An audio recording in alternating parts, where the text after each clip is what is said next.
Vamos a conversar con el economista Andrés Arauz, compañero de fórmula de Luisa González, candidato a la vicepresidencia de la República, a quien le damos la más cordial bienvenida. Una vez que dividamos pantalla, por favor. Son las 7 de la mañana con 34 minutos. ¿Qué tal? ¿Cómo está usted, Andrés? ¿Me escucha? Muy buenos días, Jimmy. Saludos a Omar y un abrazo a toda la audiencia. Muchas gracias. Bueno, lo primero que nos gustaría comentar con usted, Andrés, porque es lo más noticioso, lo más reciente, es que ya tanto el BIES como la Asociación de Bancos Privados salió a responderle respecto a su comentario, en el sentido que esa baja que se experimentó en la Reserva Monetaria se debía, entre otras cosas, a algún tipo de operaciones con la banca privada y con el BIES, lo que determinó que más o menos se hayan movido, no sé si fueron 1,000 y pico de millones de dólares. En fin, lo de la cifra usted la precisará. Pero, ¿eso responde a su duda respecto de qué pasaba con la Reserva Monetaria? Bueno, muchísimas gracias por la oportunidad de aclarar esto, Jimmy. Es importante entender que hay razones inmediatas de la causa de la Reserva Internacional, y de ahí hay causas remotas que tienen que ver con operaciones estructurales que no se van a evidenciar de forma directa en las transacciones internacionales, que son las que modifican el volumen o la cantidad de reservas internacionales. Nosotros sí tenemos un aumento este año sustancial en el año 2023 de lo que se denominan operaciones de titularización de cartera que provienen del sistema financiero privado y que pasan a ser adquiridos por el BIES, por el Instituto Ecuatoriano de Seguridad Social. Es a eso a lo que nos referimos. Estamos hablando de cerca de 155 millones de dólares este año, que es un aumento sustancial frente a lo del año pasado. Ese tipo de operaciones lo que hace es, se resta la liquidez de la seguridad social y aumenta la liquidez de las instituciones financieras privadas. Ahora, eso no va a afectar a las reservas internacionales per se. Lo que va a modificar a las reservas internacionales es cómo luego actúan los bancos. Si ese dinero fresco que reciben lo reinvierten en crédito productivo, lo reinvierten en financiamiento para las familias ecuatorianas, o si al contrario deciden enviar esos dólares al exterior. Y lamentablemente eso es lo que ha ocurrido. Han enviado los dólares al exterior, han sacado de ellos de las reservas internacionales y lo han enviado a sus fondos de tesorería que mantienen en bancos fundamentalmente norteamericanos. Entonces eso disminuye las reservas internacionales y esa es la parte que nos afecta. Por otro lado, sí hay una disminución de las reservas internacionales porque este gobierno del señor Lasso ha decidido establecer una especie de brazos caídos, huelga de brazos caídos, y no ha accedido a financiamiento de los organismos multilaterales, de tal manera que ahora tenemos lo que se llaman desembolsos netos negativos. ¿Qué quiere decir esto? Que a pesar de que los organismos multilaterales, que por cierto nos están buscando a Luisa González, a Andrés Arauz, para decir, miren, tenemos esta cantidad de crédito disponible para apoyar al Ecuador, pero el gobierno ha de repente paralizado el acceso a todo ese crédito, entonces han salido más dólares de los que han entrado.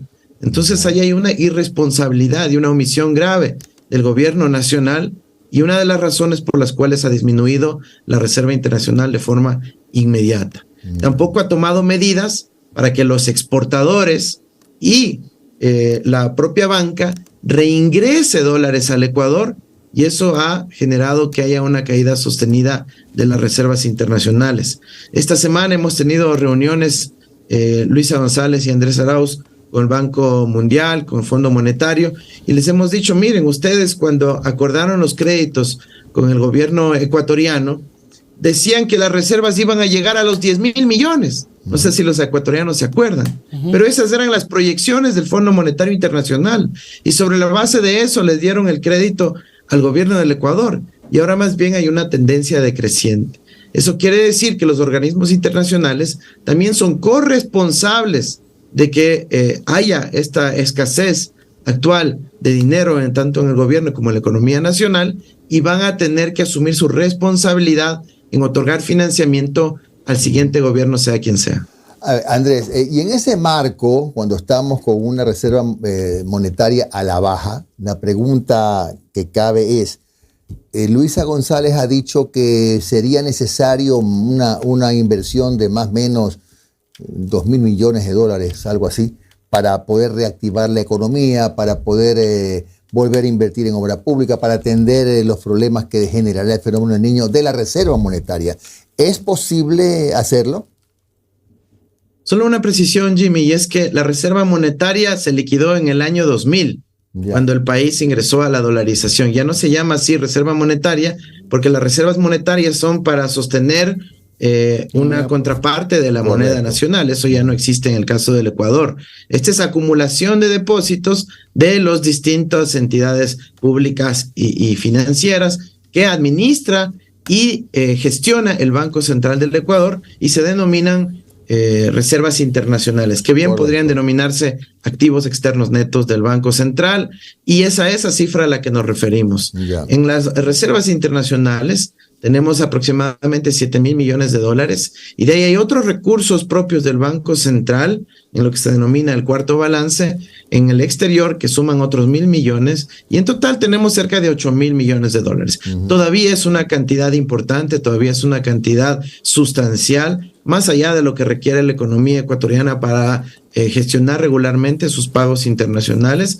Nosotros hemos hecho, y lo hice por pedido de Luisa, un análisis de riesgo de las reservas internacionales a través de un método que se denomina el índice de liquidez estructural, y hemos determinado que tenemos una disponibilidad de 2.500 millones de dólares para invertir, no en el exterior, sino dentro de nuestro país, para poder financiar el crédito productivo de las empresas ecuatorianas, generar trabajo en el Ecuador, para financiar las intervenciones urgentes en materia de vialidad, de seguridad, de educación y salud, fundamentalmente infraestructura, para poder ampliar las líneas de crédito del Banco de Desarrollo, para que los gobiernos locales, municipios, prefecturas y juntas parroquiales también puedan hacer obra en cada cantón del país, y también para bajar la tasa de interés de forma indirecta a través de financiar a las cooperativas de ahorro y crédito a tasas muy bajas, para que ellos también bajen la tasa de interés a sus clientes. De esa manera tendremos un boom de generación de trabajo y empleo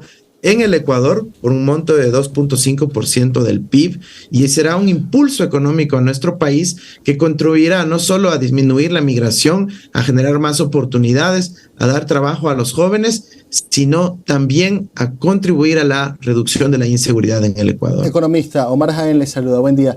Aprovecho, le corto la vía a Jimmy, porque usted hablaba sobre el tema de las tasas de interés, y justamente el otro día lo conversábamos con Jimmy. Aquí hay mucha gente que quiere emprender, que bueno, tiene su capitalcito, pero le falta algo más como para poder tener su negocio propio, poder generar empleo, pero las tasas de interés en este país 18%. A cualquiera le parten la cabeza y le parten el bolsillo. Siempre se habla, lo he escuchado desde hace tiempo, el tema de las campañas, vamos a bajar las tasas de interés. Yo no sé cómo lo dicen, por decreto no se puede. O ¿cuál es la manera, cuál es la vía para poder bajar un poco las tasas de interés, sobre todo para créditos productivos en este país?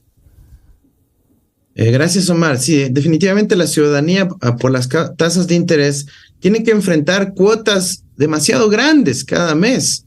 Y en el caso de las familias, por las deudas con la tarjeta de crédito, el crédito de consumo por haber adquirido un carro, etcétera, las cuotas son tan grandes que ya luego del 20 están con las justas sobreviviendo hasta el 30 de cada mes, cuando puedan recibir sus ingresos. Entonces nosotros vamos a disminuir esas cuotas. ¿Cómo? Utilizando dos herramientas que tiene el Estado, ¿no es cierto? La regulación de mercado y efectivamente el financiamiento más accesible. Por un lado, si bien no se puede bajar las tasas de interés con un decreto ejecutivo, hay los representantes del Ejecutivo en la Junta de Regulación Monetaria, que es la que administra el Banco Central y la que define la metodología para el cálculo de las tasas de interés. El gobierno de Lasso ha establecido una metodología que en los últimos meses ha ido subiendo la tasa de interés. Recordemos que incluso pusieron en la fórmula de la tasa de interés el riesgo país, un indicador que se mide en Nueva York, en los Estados Unidos, y que no tiene que tener correlación directa con el precio del dinero en el Ecuador. Entonces nosotros haremos las modificaciones de la fórmula para que haya una verdadera competencia y las tasas tiendan a la baja. Y por otro lado, nosotros, como dije, vamos a utilizar parte de las reservas internacionales para invertir en nuestra banca pública y en el sistema de cooperativas, prestarles a ellos a bajísimas tasas de interés, estamos hablando de menos del 2%, pero para que ellos a su vez presten a la empresa productiva, al pequeño negocio, a la economía popular y solidaria, a la persona que tiene su tallercito, a la persona que tiene su restaurante, su pequeño negocio, a tasas mucho más bajas. Andrés, ahorita están prestando al 18, por ejemplo, 18, y la idea es que puedan prestar a un dígito. Ya. Sí. Una cosa rápida antes de darle paso a Omar. El candidato Daniel Noboa dijo hace 2 o 3 días que el Banco Mundial, si no estoy mal, ha hecho un préstamo de 3.500 millones de dólares al Ecuador y que el gobierno no ha dicho nada. ¿Conoce usted si efectivamente se ha dado esa operación? El señor Noboa está equivocado, no se refiere a una operación, a un préstamo, sino a lo que se llama la cartera total del Banco Mundial, es decir, todos los préstamos que ha otorgado a lo largo del tiempo suman esa cantidad de dinero. Efectivamente, el principal deudor, el quien ha recibido toda esa cantidad de dinero, ha sido el gobierno de Guillermo Lasso. Uno de esos créditos, aunque no lo crea la ciudadanía, fue de 80 millones de dólares para hacer ese censo que hicieron por WhatsApp, ¿se acuerdan? Bueno, eso nos preocupa mucho porque es un dinero que lamentablemente no repercutió en generar trabajo, empleo, en apoyar a la economía de los ecuatorianos. Nosotros evidentemente ese tipo de cosas auditaremos y en conjunto con el Banco Mundial veremos a dónde se fue ese recurso, pero yo creo que sí hay disponibilidad de recursos tanto a nivel internacional como en la gestión propia que pueda hacer el Estado ecuatoriano a través del Servicio de Rentas Internas, cobrando a los evasores, comenzando justamente por el Grupo Noboa, cobrando las deudas de los aportes patronales al IES, que suman 2.000 millones de dólares, cobrando, ¿no es cierto?, lo que se tiene que cobrar con relación al impuesto a la salida de dólares, que Lasso ha venido disminuyendo. Nosotros creemos que hay que derogar esos decretos del Lasso para no beneficiar a los bancos offshore como el Banisi de él, sino para apoyar a la economía productiva ecuatoriana, a la pequeña industria ecuatoriana, al artesano, al que tiene su taller de metalmecánica, a todos quienes aportan con trabajo en el Ecuador. Economista, volviendo a los temas un poco políticos, la CONAIE salió con sus 19 puntos y hace 48 horas ya el candidato Daniel Noboa dijo, bueno, que ellos decidan lo que quieran, yo tengo mi plan de trabajo, si les gusta bien, si no también. Igual yo al señor Isa, que es un correísta empedernido, no lo voy a cambiar. Dice, no va a cambiar por mí. ¿Qué respuesta le da, más que a lo que dijo Daniel Noboa, a la propia CONAIE, el candidato, el binomio de la RC? ¿Qué respuesta le puede dar como Andrés Arauz a los 19 pedidos hechos por la CONAIE? Mira, lo hemos dicho ya, lo ha dicho Luisa, lo he dicho yo. Hay coincidencia en los puntos planteados por la CONAIE. De hecho, cualquier ciudadano puede tomar nuestro plan de gobierno y las propuestas de la CONAIE y encontrará una alta coincidencia. Evidentemente no es perfecta, siempre tendremos nuestras diferencias, pero yo apelo a la responsabilidad histórica de la CONAIE y sus distintas organizaciones filiales y organizaciones de base que analicen precisamente aquello. Y miren que la opción liderada por Luisa González es la que más coincide con sus planteamientos. Aquí de lo que se trata es de encontrar soluciones para el país y no de profundizar los problemas. Un gobierno de un plutócrata, de una persona asociada a evasores de impuestos, a que tienen deudas con el Estado, que no declaran sus montos reales en las declaraciones juramentadas, que esconden su patrimonio en el exterior y de esa manera evaden el control tributario y sus responsabilidades con la sociedad ecuatoriana, yo creo que no van a hacerle bien al país. Por eso la ciudadanía y las organizaciones sociales tienen la responsabilidad histórica de definir, de apoyar a la opción que más se aproxima a sus planteamientos de corte político, y obviamente aspiramos que esa decisión se tome lo más pronto posible y que implique un despliegue de las fuerzas sociales también a lo largo y ancho del país para que la victoria pueda ser abrumadora. Materia de seguridad, ¿qué sería lo primero que haría en el caso de que ustedes lleguen a la presidencia de la República? A ver, estamos en un momento crítico como jamás lo hemos vivido en temas de inseguridad.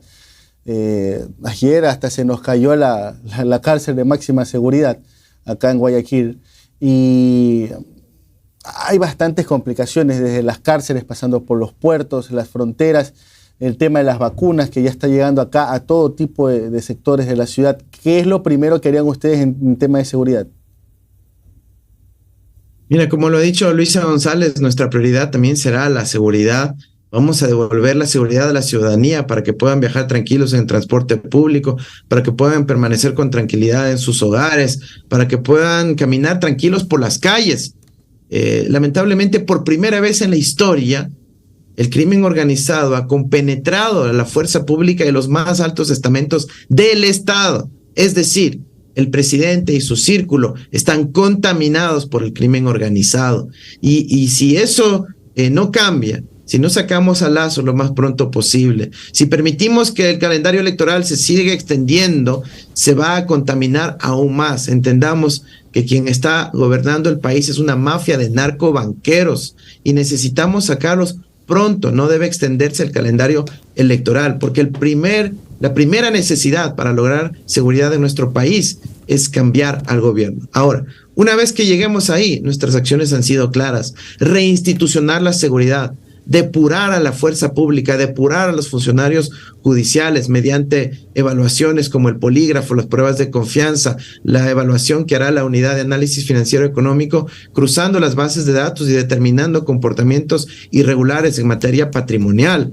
Una vez depurada la fuerza pública, podemos retomar el control de las cárceles de nuestro país, hacer que aquí mande el Estado, y luego en las calles desarmar a la población, pacificando a nuestro país. ¿Por qué? Porque las armas no la tienen que tener ni los ciudadanos ni las bandas criminales, sino únicamente el Estado ecuatoriano.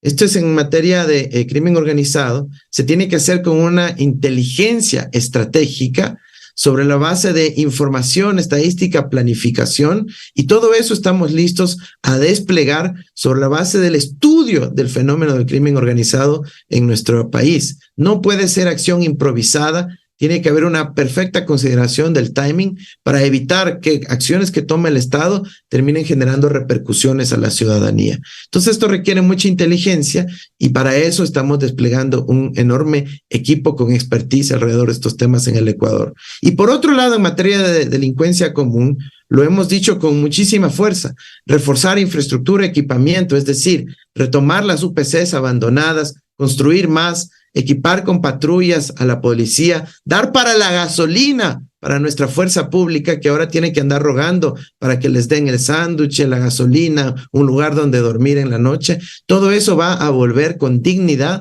para que la fuerza pública, sobre todo los elementos honestos, puedan prevenir el crimen en nuestro país. Y por supuesto, complementar esto con una gran inversión social en educación, restablecer las escuelas abandonadas, restablecer la infraestructura de salud, los centros de salud que no tienen medicinas, restablecer el espacio público en conjunto con las alcaldías de nuestro país para disputarle la calle a la delincuencia, para tener actividades extracurriculares, educativas, de arte, de cultura, de deporte, para de esa manera poder dar alternativas a la ciudadanía y sobre todo a la juventud. Ya, la última, Andrés, por temas de tiempo. Teníamos algunas más, pero bueno, quedará para una próxima oportunidad. ¿Qué hacer con la economía paralela que indiscutiblemente hay en el Ecuador? Estamos viendo con estupor que, por ejemplo, el 70-80% de casas, de bienes, se están comprando en otras provincias al contado. Hay una economía paralela. ¿Cómo se lucha contra esa economía paralela que es la que también, bueno, en alguna medida constituye una forma de, no constituye, es una forma de lavado de dinero de origen ilícito? Sí, mira, como lo hemos hecho demostradamente en todo el planeta, ¿cómo se combate estos procesos? A través de los cruces de datos. Mira, el lavado no solo ocurre con relación a los procedimientos ilícitos, el proceder ilícito, por ejemplo, del narcotráfico. La principal fuente de lavado en el Ecuador y en América Latina se llama evasión tributaria. Y vamos a dar un ejemplo. Una empresa bananera, por ejemplo, que vende el precio real de su exportación en $16 en un puerto europeo, pero en la aduana ecuatoriana solo reporta que vendió a $10 y al productor le paga un precio aún menor. Entonces, evade el correcto pago al productor, evade el correcto pago de los impuestos al fisco y no trae las divisas al Ecuador. Eso genera un problema en términos de cuánta liquidez hay, cuánto dinero circulante hay en la economía nacional, y lo que vamos a hacer es sencillo. A partir de la UAFE, que será una institución clave en nuestro gobierno, la UAFE es la Unidad de Análisis Financiero y Económico, es un grupo de gente matemática que está analizando los flujos de dinero en el país, que cruzará las bases de datos del SRI, de la aduana y de los bancos, incluyendo de las transacciones internacionales, para encontrar estas inconsistencias. Y ese lavado va a disminuir sustancialmente porque va a regularizarse, van a cumplir con sus obligaciones. Claro, lamentablemente hay complicidad de los grandes grupos económicos con estas dinámicas del narcolavado, y nosotros sí vamos a atacar ese problema. Vamos a cobrar los impuestos, vamos a pedirles que tengan ese dinero en el Ecuador para poder ser monitoreado justamente con las normas antilavado, y todo eso nos va a ayudar además a financiar el presupuesto del Estado, a salir de la crisis económica de falta de trabajo y empleo que sienten cada día las familias ecuatorianas, y vamos a disminuir la tasa de migración, que es una cifra de desesperación que estamos viviendo en el Ecuador. ¿Cómo? Generando oportunidades en el Ecuador. De eso se trata nuestra propuesta. Gracias al economista Andrés Arauz, compañero de fórmula Luisa González de la Presidencia de la República por la RC5. Un buen día, Andrés, muy amable. Muchísimas gracias. Hasta luego. Gracias.